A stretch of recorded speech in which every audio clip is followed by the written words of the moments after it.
Secunderabad cantonment BRS MLA Sai అంత్యక్రియలు west మారేడుపల్లిలో Hindu శ్మశాన వాటికలో ఇవాళ నిర్వహించనున్నారు. గత కొంతకాలంగా గుండె కిడ్నీ సమస్యలతో బాధపడుతున్న ఆయన ఆసుపత్రిలో చికిత్స పొందుతూ తుది శ్వాస విడిచారు. షుగర్ లెవెల్స్ పడిపోవడంతో కుటుంబ సభ్యులు సాయనను యశోద ఆసుపత్రికి తరలించారు. అక్కడ చికిత్స పొందుతూ సాయన కన్నుమూశారు.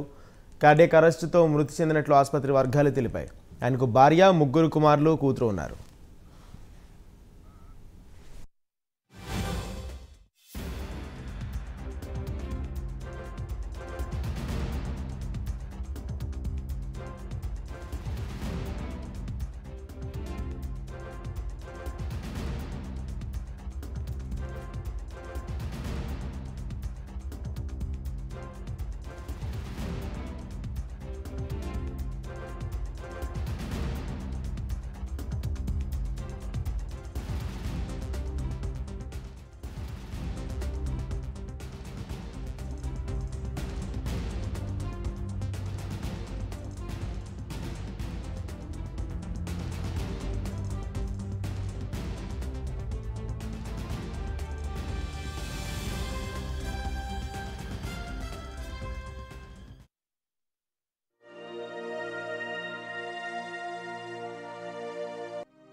Secunderabad cantonment BRS MLA Sai అంత్యక్రియలు వెస్ట్ మారేడుపల్లిలోని హిందూ శ్మశాన వాటికలో ఇవాళ నిర్వహించనున్నారు.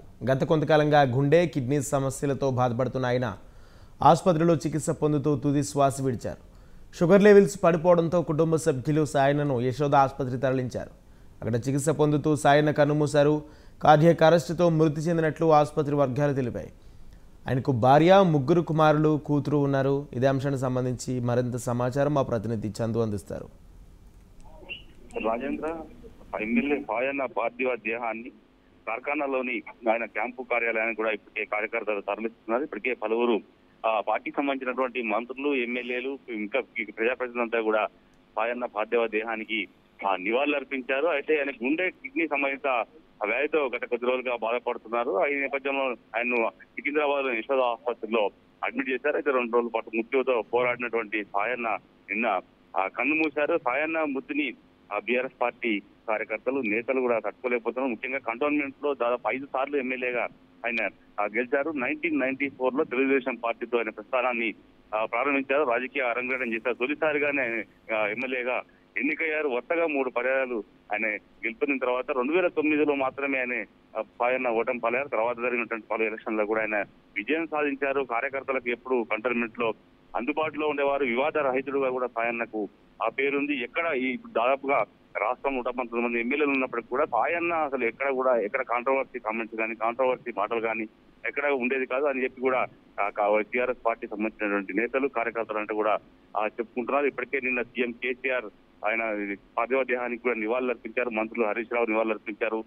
ఇప్పటికే మంత్రులు ప్రశాంత్ రెడ్డి, అదేవిధంగా కవితా ఇంద్రారెడ్డి, సత్యవతి రాథోడ్తో పాటు మరికొందరు మాజీ ఎమ్మెల్యేలు కూడా ఆయన నివాసానికి వచ్చి ఆయన పార్థివ దేహానికి నివాళులు అర్పించారు. వాళ్ళంతా కూడా అదే మాట్లాడుతున్నారు. ఎందుకంటే సాయన్న ఎమ్మెల్యేగా 5 సార్లు గెలిచినప్పటికీ కూడా ప్రజా సమస్యల పైన ఎప్పుడు దృష్టి సారించేవారు. ప్రజల కోసం పాటుపడ్డారు.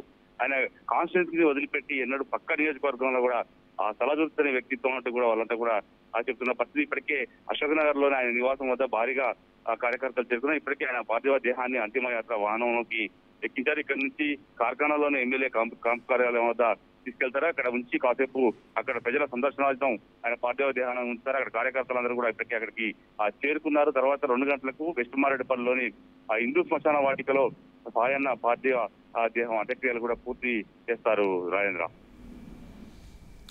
Right, thank you Chandu.